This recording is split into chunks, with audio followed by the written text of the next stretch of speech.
வவுனியாவில் அனைத்து நிகழ்வுகளும் ஒரே இணையத்தில் வவுனியா நெட்.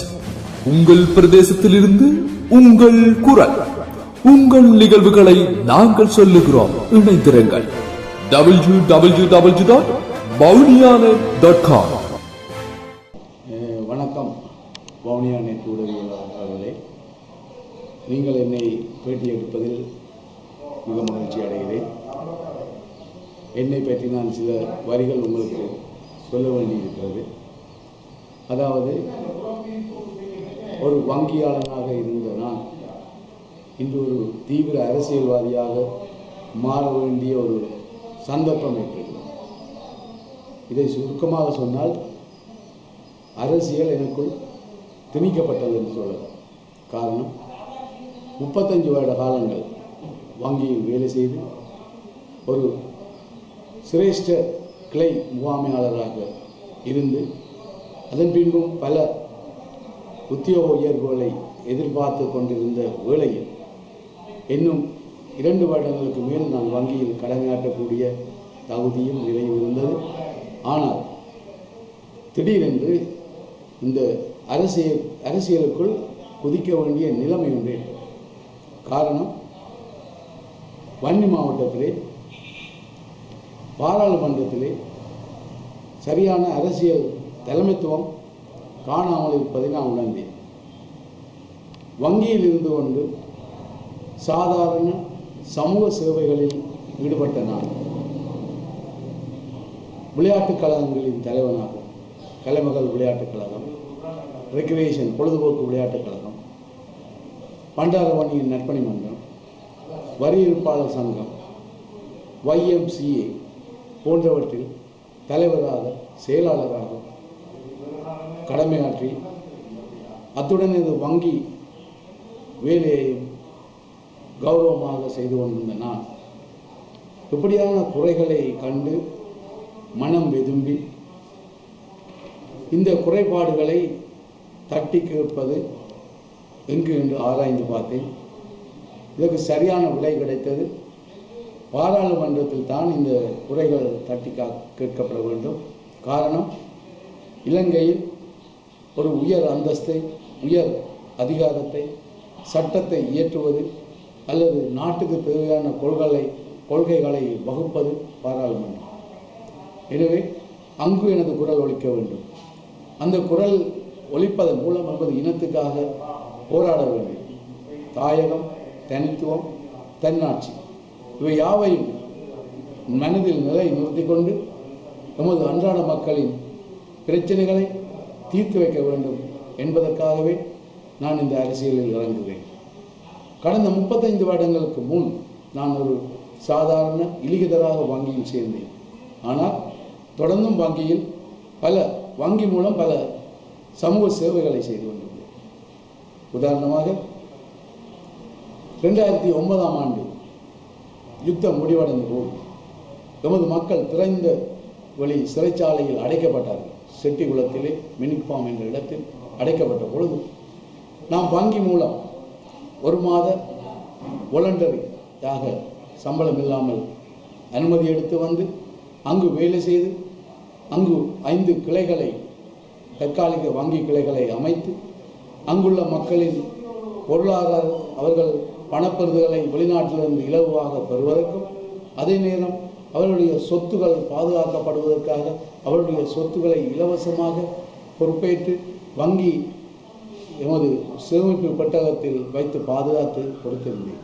இதன் மூலம் அவர்கள் பின்பு அந்த தற்காலிக சிறைச்சாலையில் இருந்து வெளியேறிய போது வந்து அந்த தமது சொத்துக்களை, உறுதிகளை, நகைகளை, பெறுமதியான பொருட்களை பொறுப்பேற்றுக் கொண்டார்கள்.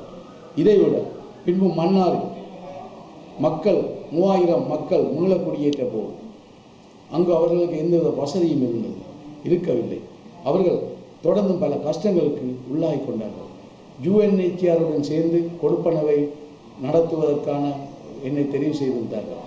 வங்கி மூலம் நானும் UNHCR பிரதிநிதிகளும் அந்த கொடுப்பனவுகளுக்கு பொறுப்பாக இருந்தோம்.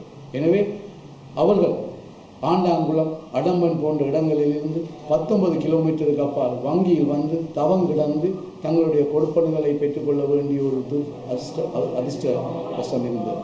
பின்பு நான் அதை நிவர்த்தி செய்வதற்காக ஆண்டாங்குளத்தில் ஒரு கிளையை அமைப்பதற்கான அனுமதியை முகாமித்துவத்துடன் பெற்று அங்கு ஒரு ஆண்டாங்குளத்தில் ஒரு கிளையை அமைத்து அந்த கிளை இன்று லாபகரமாக திறம்பட மக்களுக்கு சேவை செய்து கொண்டு வருவதை யாரும் அறிவார்கள். அதன் பின்பு வவுனியாவுக்கு இடமாற்றலாகி காட்டணும்.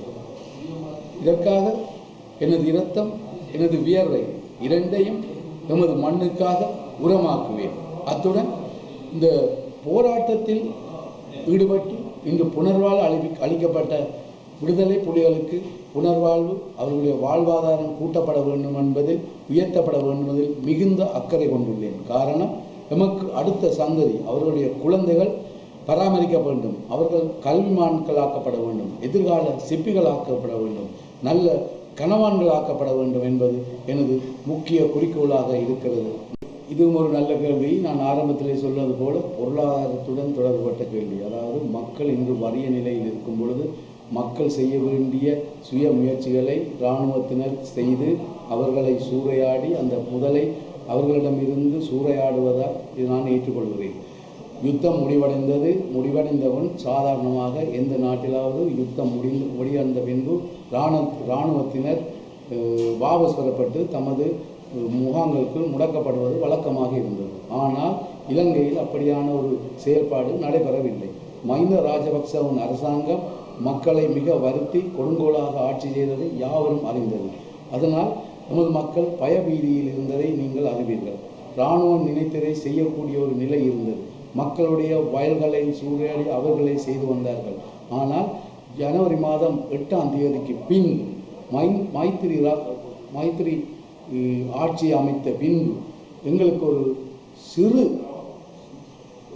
மிக குறுகிய ஒரு காற்று வீசுவதாக, சுதந்திர காற்று வீசுவதாக எல்லோராலும் உணரப்படுகிறது.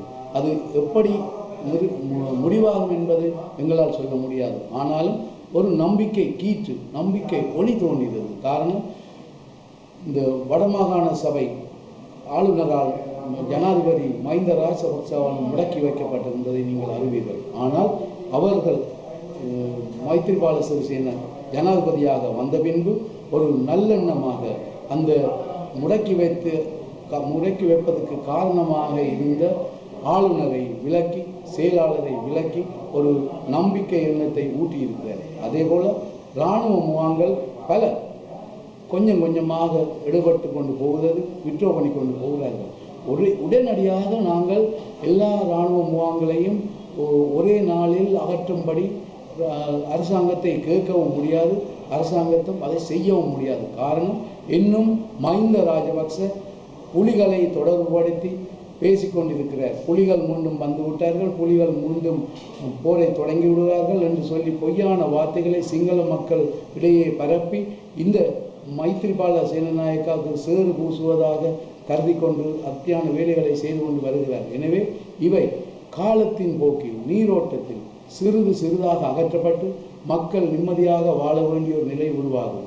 அல்லாவிட்டால் நீங்களே எடுத்து பாருங்கள், 3 லட்சம் ஜனம் உள்ள மக்கள் மத்தியில் 1 லட்சம் இராணுவத்துடன் மக்கள் எப்படி வாழ்வது?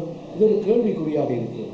அது மட்டுமில்லை, வவுனியாவை எடுத்து பார்த்தீங்கன்னா படி மார்க்கெட்டிங் போர்டு என்று சொல்வார்கள், அதாவது சந்தைப்படுத்தல் சபை.